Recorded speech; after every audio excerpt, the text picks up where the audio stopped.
Good morning dear students. Gayatri Vidyapeeth माध्यमिक विद्यालय सांसद के यूट्यूब चैनल पर आप सभी का पुनः हार्दिक स्वागत है। आज हम 11th क्लास एग्रीकल्चर केमिस्ट्री का फर्स्ट पार्ट डिस्कस करने जा रहे हैं। इस पार्ट पर आधारित आज अपना वीडियो लेक्चर 8वां है, जिसमें आप डिस्कस करोगे मूलानुपाती सूत्र व अणुसूत्र क्या होते हैं, किस प्रकार से जनरेट किए जाते हैं, इनमें दोनों में क्या रिलेशन है, आप इस लोगों को व्यवस्थित रूप से स्टडी करेंगे। तो देखिए, मूलानुपाती का नाम से स्पष्टीकरण हो रहा है। मूल अवयव कौन से इसमें पार्टिसिपेट हो रहे हैं, वो आपके मूलानुपाती सूत्र। जैसे किसी घटक की बात करें, मूल इसका संगम क्या है, मिठाई जैसे आपके सामने दे रखी, तो मिठाई मूल बनी किस से, कौन से अवयव इसमें पार्टिसिपेट हो रहे हैं, उसकी बेसिक इन्फॉर्मेशन आपके क्या कहलाएगी, मूलानुपाती सूत्र। जैसे कार्बनिक यौगिक की बात करें, तो कार्बनिक यौगिक का मूलानुपाती सूत्र क्या है, तो कार्बन और हाइड्रोजन से मिलकर बने हुए यौगिक क्या कहलाते हैं, कार्बनिक यौगिक। तो उसका मूलानुपाती सूत्र क्या रहेगा, मूल उसमें पार्टिसिपेट होने वाले किसी यौगिक के संगठन में पार्टिसिपेट होने वाले परमाणु या अणुओं की संख्या का सरलतम अनुपात के रूप में प्रदर्शित करना ही मूलानुपाती सूत्र के रूप में कंसिडर किया जाता है। बात दिमाग रहेगी। किसी देखिए, किसी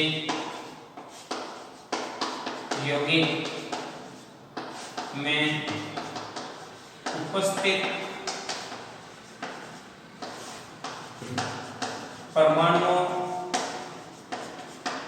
की संख्याओं को सरलतम अनुपात में प्रदर्शित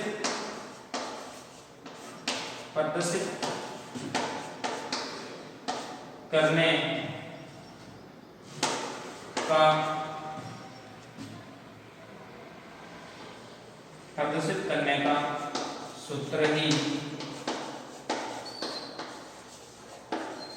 मूलानुपाती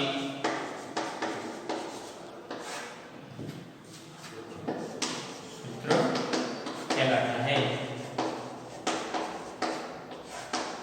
सिंपल सा आपको ये जानना है, किसी यौगिक में उपस्थित परमाणु की संख्या को सरलतम क्या रखा है, इस वर्ड को आप ध्यान रखना, सरलतम अनुपात में प्रदर्शित करने का सूत्र ही मूलानुपाती सूत्र कहलाता है। जैसे आप जानते हैं बेंजीन क्या दे रखी है आपके सामने, बेंजीन को आप जानते हैं ना, 10वीं क्लास में पढ़ी होगी। तो ये क्या दे रखी है आपको, बेंजीन दे रखी है।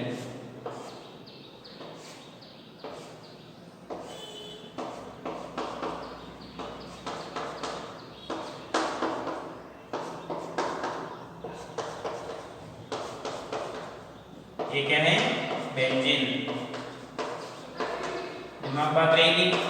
आप कहते हैं सर हमारे तो सर ने ऐसा बताया था कि बेंजीन को डायरेक्ट ऐसे गहरा करके बता दिया, तो उसमें आपको कंफ्यूजन होने की जरूरत नहीं। ऐसा गहरे से क्या तात्पर्य, आपको ये तो पता ही कि यहाँ पे क्या नंबर स्थान पे आएगा। और ये सर्कल ऐसा क्यों बनाते हैं, इसका रीजन है कि ये जो बेंजीन में जो डबल बंद होते हैं वो अनुनाद के प्रोसेस के अकॉर्डिंग पूरी साइकिल में रोटेशन करते रहते हैं, घूमते रहते हैं। एक बार बॉन्ड इधर शिफ्टेड, ये बॉन्ड इधर शिफ्टेड, ये बॉन्ड इधर शिफ्टेड, ये प्रोसेस बार बार साइक्लिक प्रोसेस के अकॉर्डिंग क्या होते रहते हैं, घूमते रहते हैं। तब अपन डायरेक्टली इसको क्या कहते हैं, वलय रूप में प्रदर्शित किया जाता है। अब बेंजीन का सामान्य सूत्र क्या होता है, बेंजीन का अणुसूत्र की बात करें, अणुसूत्र आपके क्या बताते हैं, आप बेंजीन का आप जानते हैं C6H6 द्वारा प्रदर्शित किया जाता है। अब बेंजीन का मूलानुपाती सूत्र क्या भाई, तो बेंजीन का मूलानुपाती सूत्र क्या हो जाएगा, मूलानुपाती सूत्र की बात करेंगे तो सरलतम अनुपात, एकदम सरलतम अनुपात क्या हो जाएगा, तो ये दोनों किससे कटोरे 6 से, तो कार्बन हाइड्रोजन, ये हो गया बेंजीन का मूलानुपाती सूत्र। दिमाग बात रहेगी। तो इस प्रकार से विभिन्न प्रकार के यौगिक होते हैं, केमिकल कंपाउंड्स होते हैं, उसके यौगिक में उपस्थित विभिन्न प्रकार के परमाणु को सरलतम अनुपात में प्रदर्शित करने का तरीका ही मूलानुपाती सूत्र के माध्यम से प्रदर्शित किया जाता है। दिमाग बात रहेगी। अब आप देखते हैं तो भाई अणुसूत्र क्या होगा, अणुसूत्र किस प्रकार से अपन को निकालना रहा, किसी यौगिक का मान लो अणुसूत्र किस प्रकार से निकालना रहा। तो अणुसूत्र से पहले एक दो और मैं आपको उदाहरण देता हूं ताकि आपको क्लियरिटी आ जाए कि जैसे एक व्यंजन को समझाएं, एक दो और पार्टिकल में लेता हूं। देखिए तो उससे पहले आप एक बार मैटर को सेव कर लीजिए स्क्रीनशॉट द्वारा, फिर आगे अपन बढ़ते हैं। हो गया होगा आपका स्क्रीनशॉट। देखिए अगला उदाहरण, जैसे सेकंड एग्जांपल की बेस पे आप समझे मूलानुपात सूत्र को कि डाइबोरेन क्या दे रखा है आपको, डाइबोरेन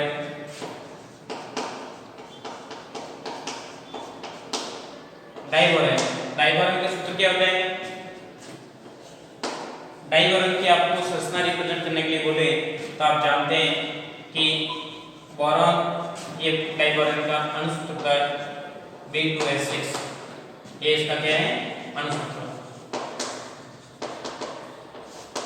ध्यान रखना, अब डाइबोरेन की आप संरचना बनाते हैं तो संरचना के रूप में ऐसी इसकी संरचना देखने को मिलती है।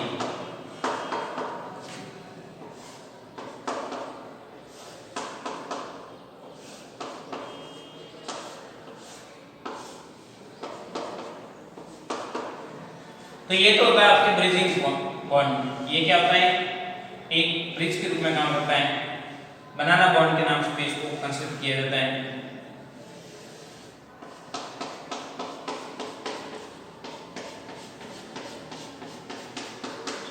और ये होते हैं दो बॉन्ड दोनों साइड में, वो होते हैं टर्मिनल, ये क्या होते हैं टर्मिनल बॉन्ड होते हैं। मान लीजिए ये बॉन्ड, ये दो ऐसे प्लेनर है तो ये दोनों क्या होंगे नॉन प्लेनर, ये इस प्रकार से होगा और ये कैसे होगा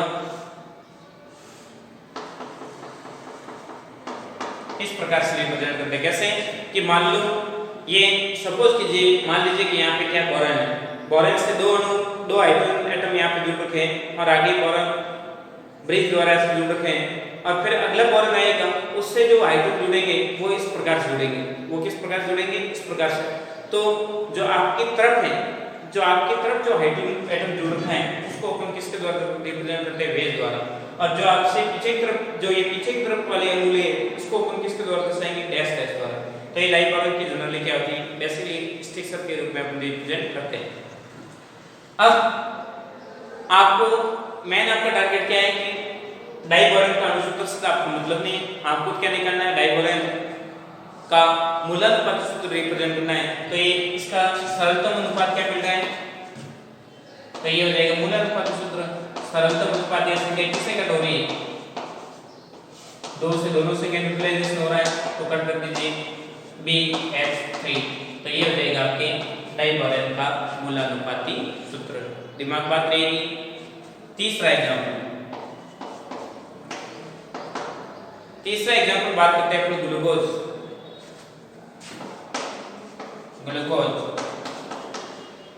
का अणुसूत्र क्या होता है C6H12O6, ये होता है ग्लूकोज का अणुसूत्र। इसको आपको रिप्रेजेंटेशन करना है तो आप इसको रिप्रेजेंट करके भी प्रदर्शित कर सकते हैं। बेसिकली आप जानते हैं ना ग्लूकोज का अणुसूत्र आप बना सकते हैं ना, क्या होता है। तो देखिए अब अणुसूत्र ये दे रखा है तो मूलानुपात सूत्र क्या हो जाएगा, तो सरलतम संख्या किससे कट हो रही है उसके द्वारा इसको क्या कर दीजिए कट कर दीजिए। ग्लूकोज का मान लो सूत्र बनाना हो तो आप क्या कितने कार्बन है, कितने कार्बन मान लीजिए 1 2 3 4 5 और 6 कार्बन बना दिए। अब हाइड्रोजन कितने लगाने 12, हाइड्रोजन कितने लगाने 12 1 2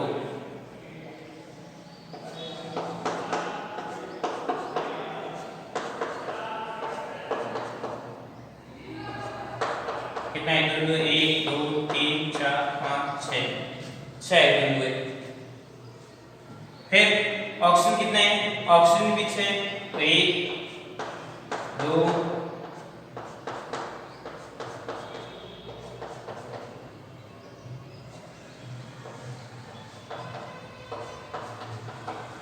तो हमेशा इसमें ग्लूकोज में अल्टरनेट चलते हैं, OH बॉन्ड और हाइड्रोजन। एक बार हाइड्रोजन इधर है तो दूसरी बार OH इधर, वापस इधर, तो ये अल्टरनेट एक्सचेंज में प्रोसेस में घूमते रहते हैं। इस प्रकार से अपन इसको क्या प्रदर्शित करते हैं, ग्लूकोज के नॉर्मल डायग्राम में रिप्रेजेंट कर सकते हैं इसका सामने। ये किसकी है, ग्लूकोज की सामान्य संरचना। अब आप देखते हैं इसका अणुसूत्र C6H12O6 दे रखा है, तो ये संख्या किससे कट होगी, संख्या रिप्लेस हो रही है किससे, 6 से। कितनी बार, मूलानुपात सूत्र हो जाएगा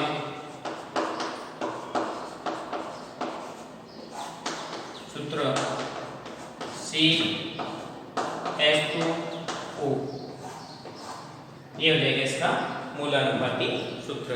दिमाग बात बैठी है कि मूलानुपाती सूत्र क्या होता है और अणुसूत्र क्या होता है। अणुसूत्र में जितने भी प्रकार के परमाणु पार्टिसिपेट होते हैं उन सभी को रिप्रेजेंट किया जाता है, जबकि मूलानुपाती सूत्र में सरल संख्या के रूप में निरूपित किया जाता है। दिमाग बात रखना। आगे देखते हैं अणुसूत्र और मूलानुपाती सूत्र में क्या रिलेशन दे रखा है, उसको अपन कंसीडर करने जा रहे हैं। तो देखिए जो मैटर आपके सामने ओपन करवा रखा है उसका एक बार स्क्रीनशॉट ले लीजिए, फिर आगे हम बढ़ते। देखिए हो गया होगा आपका स्क्रीनशॉट। देखिए मूलानुपाती सूत्र वो अणुसूत्र में मेन संबंध इंपॉर्टेंट है, वेरी कई बार आपको एग्जाम में पूछा गया है और इस कॉन्सेप्ट बेस पर आधारित आपके थ्योरेटिकल एग्जाम में भी प्रश्न आपके मेंशन होता है। सिंपल सा प्रोसेस है, ध्यान दें कि मूलानुपाती सूत्र और अणुसूत्र में क्या संबंध है। तो अणुसूत्र बराबर n × मूलानुपाती सूत्र। यहाँ n एक पूर्णांक है जो किस प्रकार से ऑब्जर्व होता है उसको आप ध्यान रखना। n यहाँ पर n क्या मिलेगा, पूर्णांक रूप में 1 2 3 4 5 ऐसे संख्या मिलेगी, क्वांटों में या दशमलव में या पूर्णांक के रूप में ऐसे ऑब्जर्व नहीं होता। n का मान प्राप्त करने का प्रोसेस होगा यौगिक का आणविक द्रव्यमान बटा यौगिक का मूलानुपाती सूत्र भाग के अकॉर्डिंग अपन n का मान निकालते हैं। ध्यान दें की बात। अब कुछ कंपाउंड ऐसे भी होते हैं जिसमें एक्सेप्शनल केस होते हैं, जिसमें अणुसूत्र का मूलानुपाती सूत्र कॉमन चलता है। अणुसूत्र और मूलानुपाती सूत्र क्या होता है, कॉमन। जैसे बात करें तो NH3 अमोनिया, तो अमोनिया में मूलानुपाती सूत्र और अणुसूत्र दोनों क्या रहेंगे, इक्वल रहेंगे।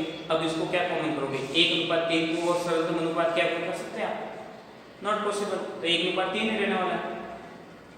NaCl नमक का क्लोरीन और सोडियम का अनुपात 1:1 है, तो आपको उसको सरलतम अनुपात में कन्वर्ट करना पॉसिबल नहीं है।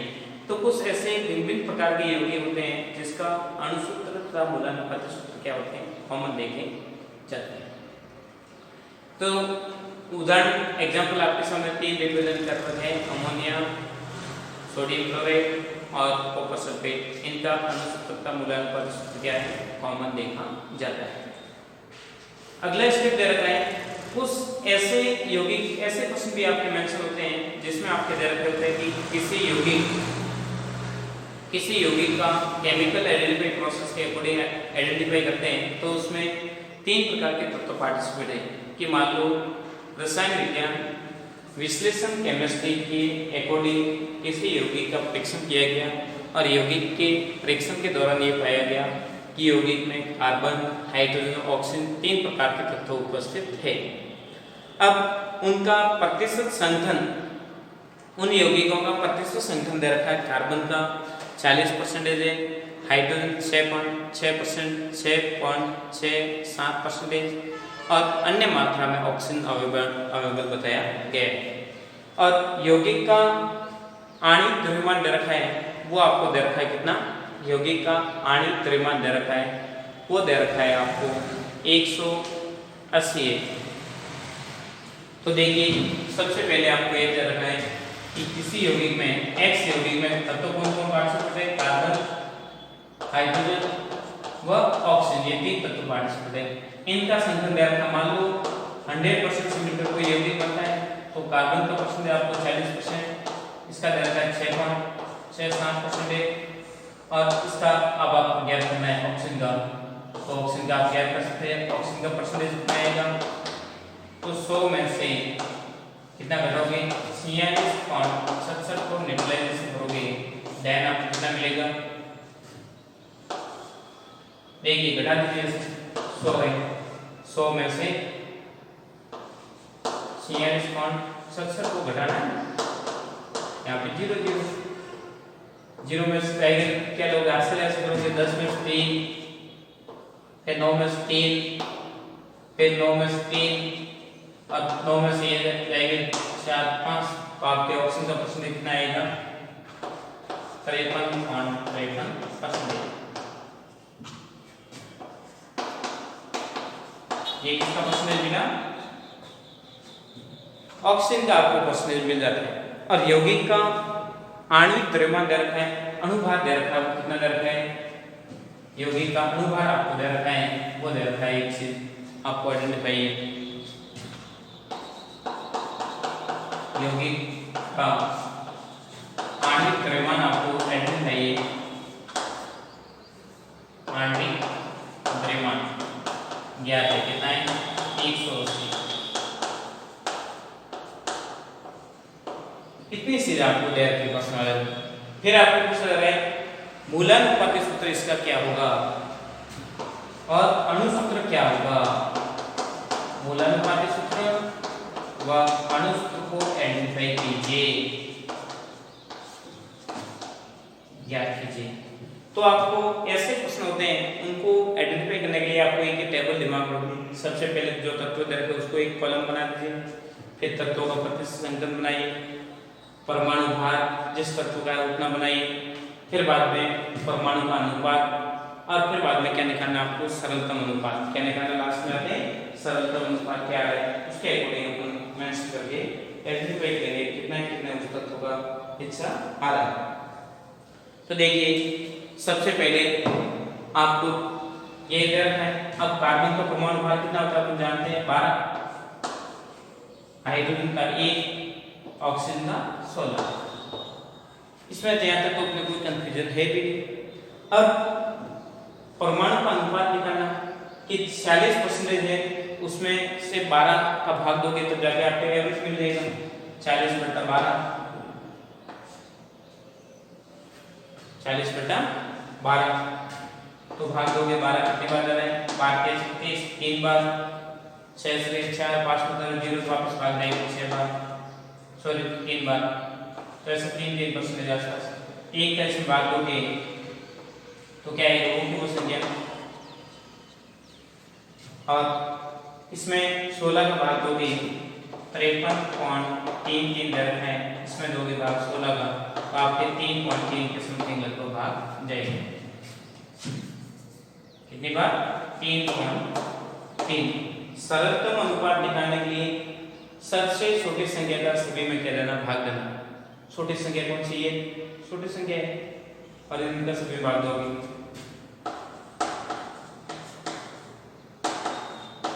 आगे बार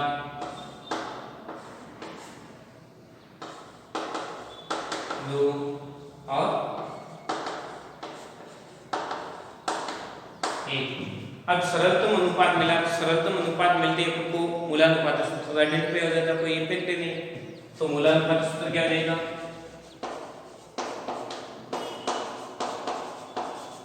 सूत्र हो जाएगा कार्बन अनुपात हाइड्रोजन अनुपात ऑक्सीजन, कितना इसका रेशियो मिल रहा है, 1:2:1। देन अर्थात आगे कैलकुलेट करोगे CH2O, ये हो जाएगा इसका मूलानुपात सूत्र। क्या हो जाएगा, मूलानुपात सूत्र ये आ जाएगा। अब मूलानुपात सूत्र मिल गया तो अणुसूत्र अपन आसानी से ज्ञात कर सकते हैं, किस कॉन्सेप्ट के अकॉर्डिंग, इस कॉन्सेप्ट के अकॉर्डिंग।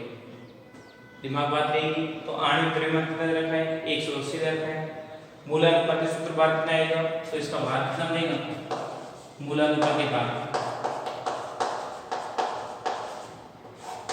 सूत्र भार, कार्बन हाइड्रोजन प्लस ऑक्सीजन, इन सभी को जोड़ोगे तो 12 2 + 16 कितना रहेगा, 14 और 30। तो यौगिक का आपको मूलानुपाती सूत्र भार मिला 30 और आणविक द्रव्यमान ये दे रखा है, इस सूत्र मान को जो n मिलेगा उसको इससे गुणा कर देना और आपके क्या मिलेगा, अणुसूत्र ऑब्जर्व हो जाता है। तो देखिए जो मैटर आपके सामने एक बार उल्लेख करवाना पड़ा उसका स्क्रीनशॉट ले लीजिए, फिर थोड़ा सा मैं रब करके आगे प्रश्न को बढ़ा रहा हूँ। हो गया होगा स्क्रीनशॉट, देखिए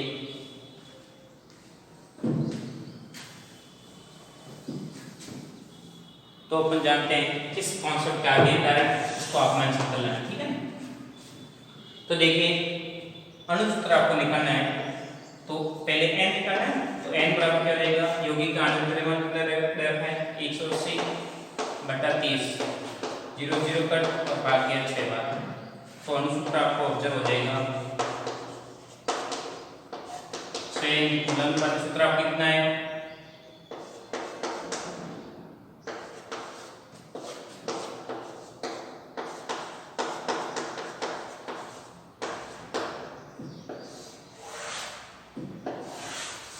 ये हो जाएगा आपका आंसर।